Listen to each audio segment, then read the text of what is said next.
Hello, welcome to the Football Bloc. My name is Brandon, and today we're going to look back at match day 1 of the 2024 Copa America and see what we know so far. So if that sounds interesting, let's hop right into it. One step beyond.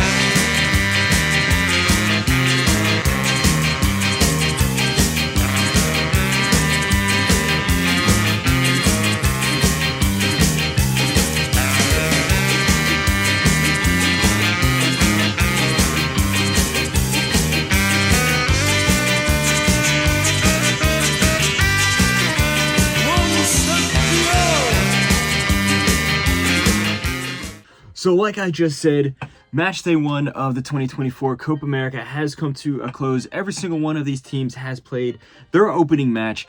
Now let's look back and see what we know, how each of these teams played, what that means for the rest of the tournament, and what I think this will mean for the rest of the tournament for each of these teams. Let's start off with the first match of the tournament. We had Argentina going up against Canada and coming out 2-0 winners on the night.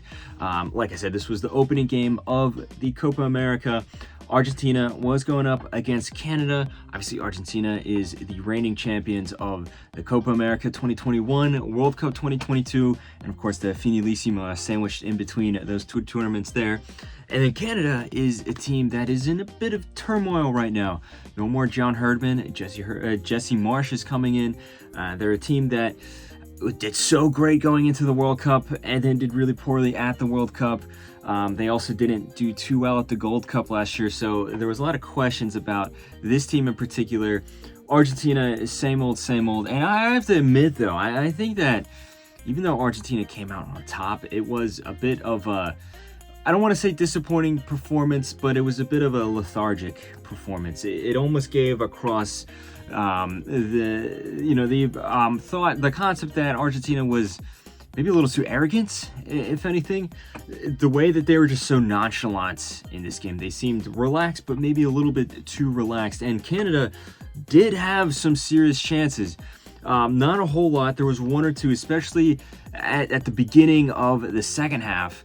But Argentina looked a little slow in the first half, and then they grew into the match towards the second half, especially towards maybe the last 20 minutes of the game. They scored 2 goals. One goal was from Julian Alvarez. The other was from Lautaro Martinez. Good build-up play. Messi created both of the goals, but I have to admit, overall, I think Messi didn't have the best of games. He missed a few chances, some clear chances. He could have had 2 goals at least, but that's the thing with Messi. Even though he's playing in the MLS right now, even though he's playing for Inter Miami, and even if he has a bad game, he still ends up creating both of the goals for his team. I think Canada, it was a good performance. They can build upon this. But for Argentina to win this tournament, you can't keep waltzing through games like this. Yes, this is the first game of the tournament. You'd expect them to grow into the tournament and get better. If you remember in the 2021 Copa America, they didn't really dominate all their games there. They grew into the tournament, especially as the knockout stage started. So expect that to happen here yet again. Now, the next game in that group, we had Peru going up against Chile, and this was a game that I was very excited for because Peru and Chile, obviously one of the biggest rivalries in South America. These two teams hate each other, especially in the past few years as Chile won the Copa America back-to-back. But then Peru is also, constantly up there, getting to the semifinals of the Copa America. But both these teams are transitioning out of that generation that was very, very good throughout the 2010s.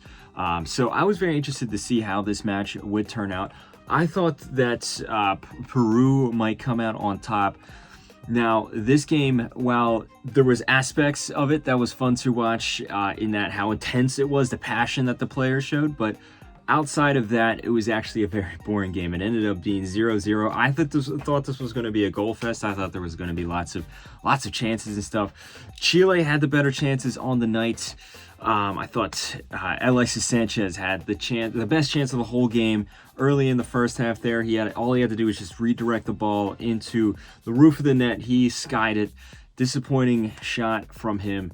And that was kind of just the story of the night for both teams. They had a few chances, but they didn't do enough to capitalize on them. And then this leaves the group wide open because, like I said, Canada played well in their last match, all things considered, and now neither team really has the rest of the group in their own destiny, because you felt that if either team won this match, they'd basically be confirmed going into the knockout round along with Argentina. Now let's look on to the next group. We had Ecuador versus Venezuela, and this was a game that this was really fun to watch. This was a very, very back and forth game. Ecuador is a team that has lots of expectations on them. They were so good in qualifiers. They were so good in the World Cup, and then they have been good in good form recently. But they did not get off to the Copa America in the best of starts. They ended up losing here to Venezuela. And this is a Venezuela team that I think is a very good team. If you watch my prediction video, they are the team that I think will surprise the most at this tournament here. And so far, so good in terms of my prediction, because while Venezuela did eventually go down a goal, actually, they had a great response. The coach made 2 great substitutions, and then we saw this team really rely on the team collective that they have, but they play such exciting, fun football to watch. I think where the game went wrong for Ecuador, on the other hand, though, was, of course, the red card, and Valencia got sent off for a horror challenge, a terrible, terrible challenge, straight red card there.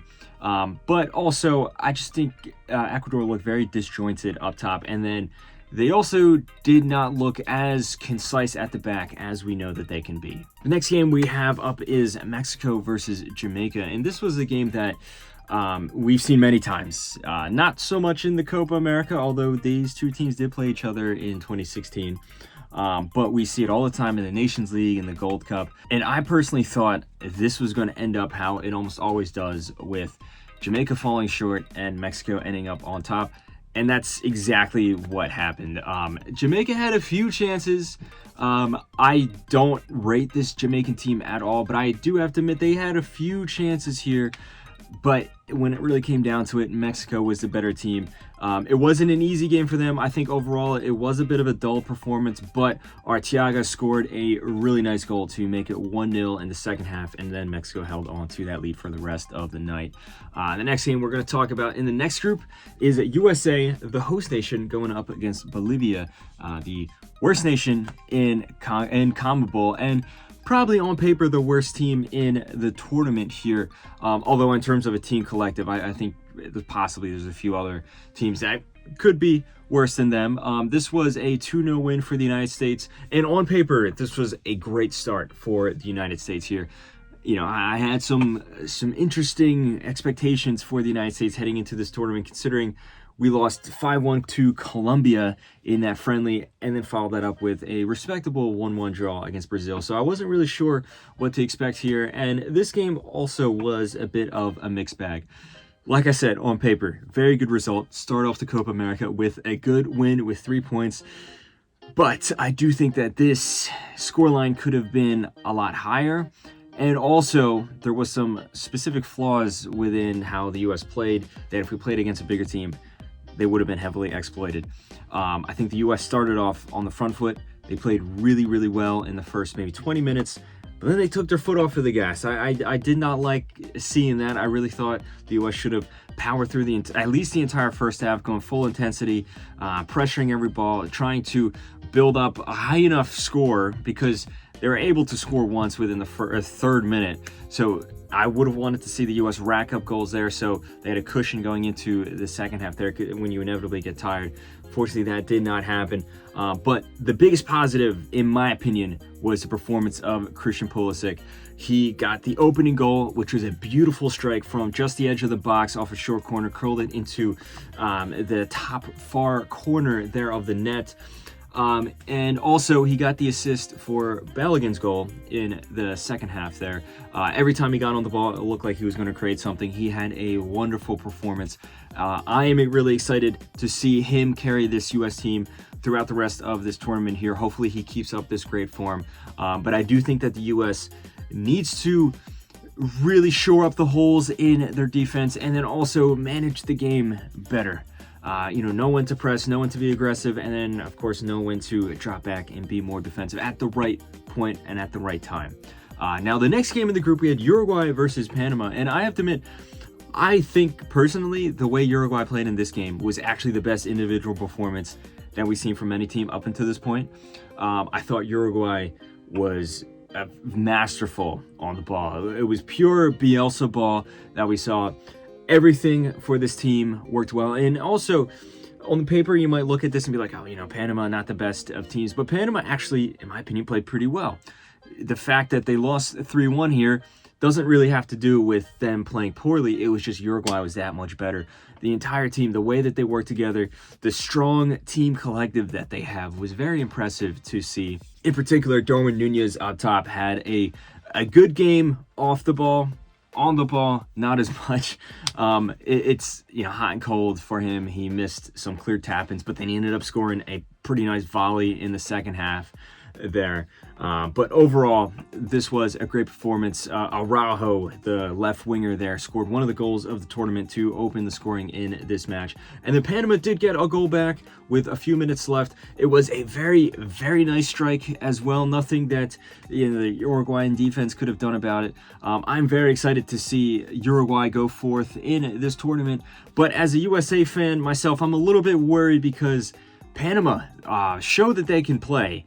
And if the U.S. isn't careful, they could slip up against Panama in the next game that we play in the group stage there. Now on to the last group. We have Colombia versus Paraguay, and this was a game that was very exciting. Tons of chances. I do think it's clear, though, that Colombia was just a step above Paraguay. You never know what you're going to get with Paraguay. They could be a team that makes it all the way to the semifinals or the final of the Copa America, as they have done on previous occasions, or they can be a team that ends up being the worst in the tournament. This time around, they have a very talented squad, but just there's some very visible gaps in this team. Also, just the way that the team plays together, it's not like they're all on the same wavelength. There's a visible gap between them and Colombia, who are one of the best teams in the tournament right now. They're in flying form. They have a crazy unbeaten streak. One thing to point out here that I think is very interesting is the role that James Rodriguez plays. We saw it in the friendlies leading up to this tournament, but now we're seeing it in the tournament itself, which is really cool. And that is just, James shows up when he wears a Colombia shirt. He hasn't had the best season for Sao Paulo. In fact, for any of the teams that he's played for his club football going back a few years, he hasn't really shown what he can do. But whenever he puts on that jersey of the Selección, he reverts back to the James that we all know. He had 2 assists here in this game. Wonderful performance from him yet again. I think going forward, this Colombia team is going to be very, very dangerous, especially when you look at the result in the last game we're going to talk about today, and that is Brazil going up against Costa Rica. This ended up being 0-0 on the night. What a crazy result. Brazil tying Costa Rica 0-0. And Costa Rica, in my opinion, fully deserved it. Now, Brazil did have a ton of chances, and they also did have a goal that was disallowed, a little harshly disallowed, in my opinion. But after that barrage of chances in the first half, I think Brazil started to panic a little bit. Now, this team is full of young and inexperienced players, and you can just feel it in the team that they started to second guess themselves. They started to think, this is going to be one of those days where nothing's just going to go in. You can see it in their faces. And Costa Rica, on the other hand, was extremely well organized, extremely well drilled, and they were like a brick wall in front of the goal. This was one of the best defensive performances that you'll ever see at top-level football and competition. Every single Costa Rican player put in a good shift. They worked extremely hard. They didn't have a whole lot of chances going forward, but that's expected when you have a team like Brazil that's just going to be hogging the ball for the whole game. It was also very interesting to see this Costa Rican team play like this, or play with these players, because for the longest time they held on to that generation from the 2014 World Cup, but almost all those guys are gone now. There's one or two of them left.